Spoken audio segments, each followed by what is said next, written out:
Morning Moon. எல்லாருக்கும் வணக்கம். Morning Moon சேனலை மறக்காமல் எல்லோரும் சப்ஸ்கிரைப் பண்ணுங்கள். எதுக்குப்பா கண்ணாடி போட்டிருக்க, வீடியோக்கெலாம் எதுக்கு கண்ணாடி தேவையே இல்லையே அப்படின்னு நீங்கள் கேட்குற கேள்வி என் காதில் விழுது. ஓகே மக்களே, நம்ம இன்றைக்கி ஒரு ஜாலியான ஒரு ட்ரெய்லர் ரிவ்யூ பார்க்க போகிறோம். Good and badly ugly. Good bad ugly. இந்த டைட்டில் எப்படி தான் வச்சாங்களோ தெரில, ஆனால் சூப்பரான டைட்டில் தான். அதாவது நம்ம தல அஜித் குமார் அவர்கள் அல்டிமேட் ஸ்டார். இவரை பற்றி எல்லாருக்குமே வந்து ஒரு இன்ஸ்பிரேஷனான ஒரு பர்சன்னா, இன்றைக்கி தமிழ்நாட்டில் ஒரு லீடிங்கில் உள்ள ஒரு ஆக்டர்னால் நம்ம தல அஜித் குமார் அவர்கள் தான். அதாவது இவரை பற்றி யாராவது மனசில் தோணுச்சுன்னா, இவரை போல் தன்னம்பிக்கையோடு வாழணும்ப்பா, என்ன கஷ்டம் இருந்தாலும் ஒரு சாதாரண எந்த விதமான பின்பலமும் இல்லாமல் சினிமாவில் ஜெயித்த ஒரு மனிதன் சொல்ல முடியும். நல்ல மனிதன் கூட.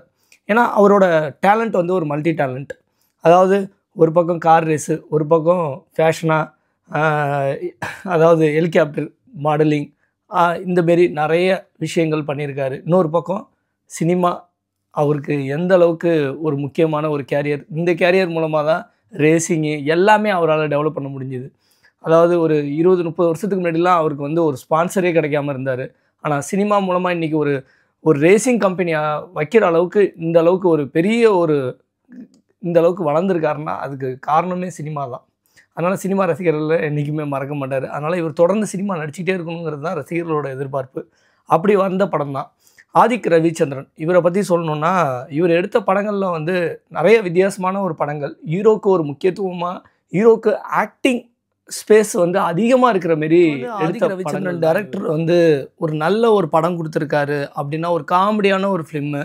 அது மட்டும் இல்லை, ஒரு த்ரில்லராகவும் இருந்ததுன்னா அது வந்து நம்ம மெயினாக சொல்ல போனாலே அது வந்து மார்க் ஆண்டனி தான்.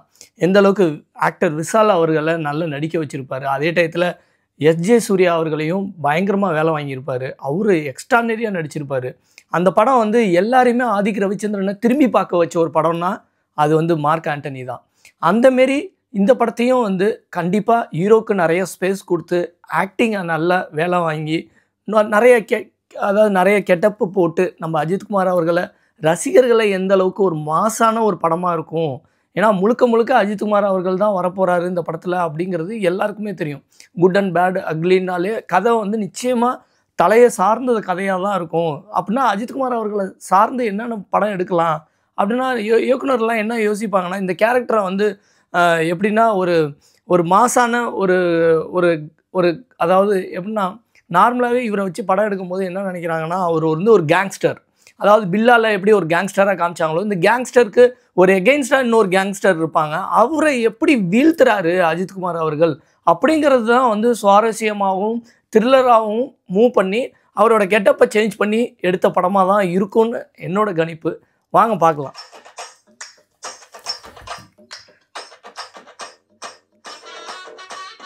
அதாவது இந்த பாட்டு வந்து ஒத்தருவாவும் தாரேன் அப்படின்னு இந்த பாட்டோடையே தான் இந்த ட்ரெய்லர் ஆரம்பிக்குது. இந்த ட்ரெய்லர் ஆரம்பிக்கும் போது, அதாவது இந்த படத்தில் வந்து பார்த்திங்கன்னா த்ரிஷா அவர்கள் நடிச்சிருக்காங்க, நடிகர் திலகம் பிரபு அவர்கள் நடிச்சிருக்காங்க. இந்தமாரி நிறைய ஆக்டர்ஸ், அதாவது நம்ம யோகி பாபு, இந்தமாரி விஷயங்கள். அர்ஜுன் தாஸ் தான் நிச்சயமாக எகெயின்ஸ்டாக ஒரு நெகட்டிவ் ரோல் பண்ணியிருப்பார். அப்போ தல அஜித்குமார் அவர்கள் தான் கேங்ஸ்டருக்கு தலைவராக இருப்பார். அப்படின்னா அந்த தலைவர் எப்படி இருப்பாருன்னு பார்த்திங்கன்னா, நிச்சயமாக தாய்லாண்டு ஓரியன்டாக இருக்குமோன்னு எனக்கு ஒரு கணிப்பு. ஏன்னா அவரோட ட்ரெஸ்ஸு, அந்த ட்ரெஸ் கோடெலாம் பார்க்கும்போது கலர் கோடெலாம் வந்து டிஃப்ரெண்ட்டாக இருந்தது. நிச்சயமாக தாய்லாண்டில் இவர் வந்து ஒரு போலீஸ் ஆஃபீஸராக இருக்கலாம்.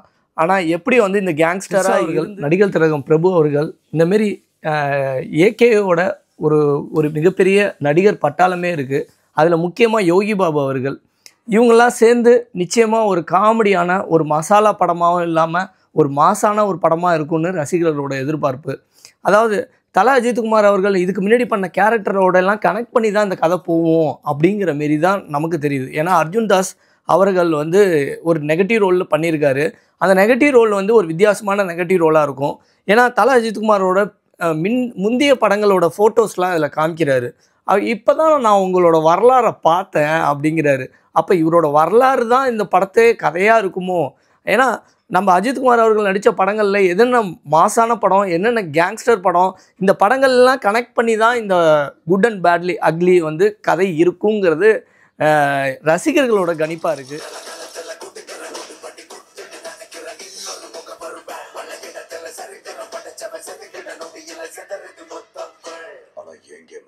அதாவது மங்காத்தா படத்தில் வந்து என்னோட கேமில் நான் தான் வில்லன்னு நம்ம தல அஜித்குமார் அவர்கள் சொல்லுவார். ஆனால் இந்த அர்ஜுன் தாஸ் அவர்கள் எப்படி சொல்கிறாருன்னா, என்னோட கேமில் நான் தான் வில்லன். உன்னோட வரலாறை பார்க்கும்போது தெரியுது நீ நிறைய வில்லனாக நடிச்சிருக்கேன்னு. அதாவது ஒரு ரியாலிட்டியாக பேசிக்கிற மாரி இருக்குது. ஏன்னா ஒரு பக்கம் வந்து மங்காத்தாவில் நம்ம எப்படி தல அஜித்குமார் அவர்களும் ஆக்ஷன் கிங் அர்ஜுன் அவர்களும் எப்படி பேசுவாங்களோ அந்த மாரி ஒரு தாட்டை வந்து இந்த படத்துலையும் வச்சுருக்காங்களுங்கிறது ஒரு சீன் இருக்கும் போலக்கு.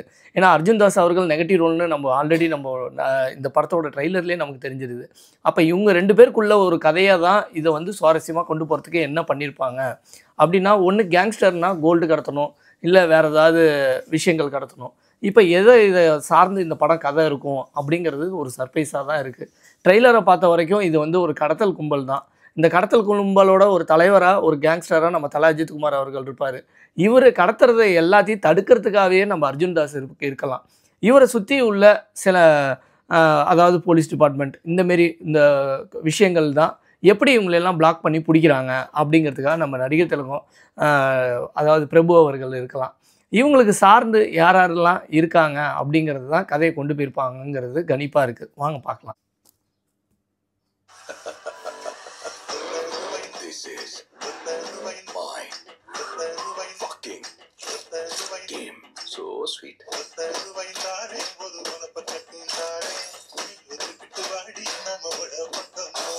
எங்க அப்பாவை கார்ல இருந்து நடு ரோட்ல தள்ளி விட்டதே அவர்தான்.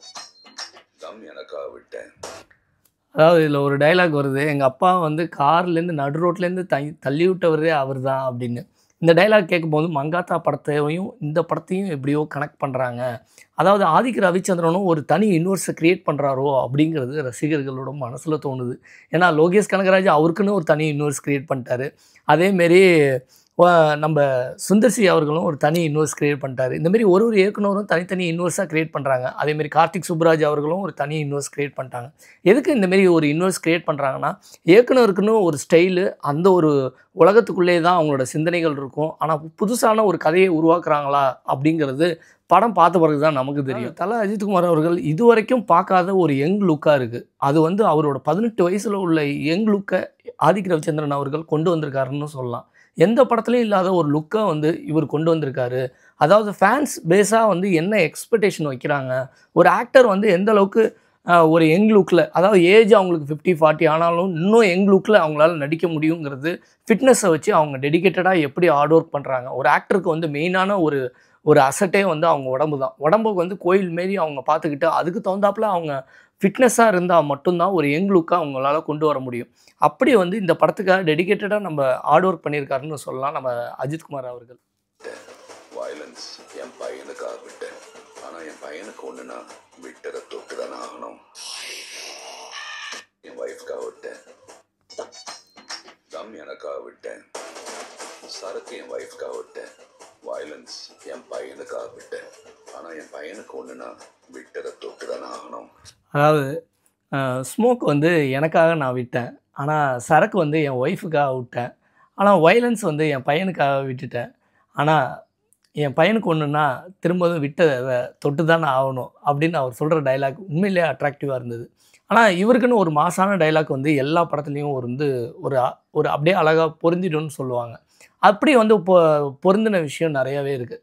அதாவது நான் என்னோடய ஸ்கூல் டேஸ் காலேஜ் டேஸில் தல அஜித்குமார் அவர்கள் படத்தை பார்த்து ரொம்ப பிரமிச்சமான ஒரு விஷயங்கள் வந்து அவரோட அந்த ஒரு மாசான டைலாக் ரெட் அப்படின்னு ஒரு படம் அது அப்படிம்பார்.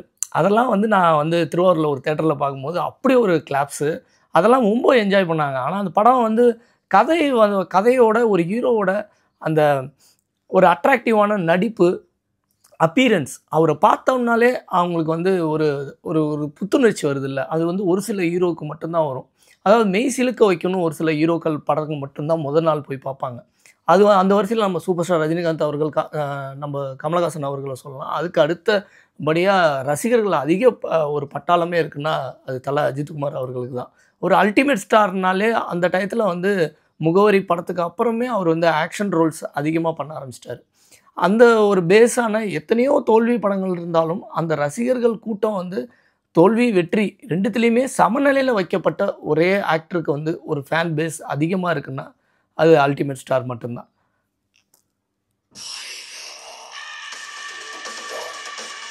एक அதாவது யோகி பாபு அவர்கள் வந்து ஒரு கேப்டனாக நடிச்சிருப்பாரோன்னு நினைக்கிறேன். ஏகே வராரு வழி விட்றா அப்படின்னு சொல்கிறாரு. ஆனால் யோகி பாபு நிச்சயமாக அந்த படத்தில் செம்மையாக காமெடி பண்ணியிருப்பாருன்னு ஒரு எக்ஸ்பெக்டேஷன் ரசிகர்கிட்ட இருக்குது.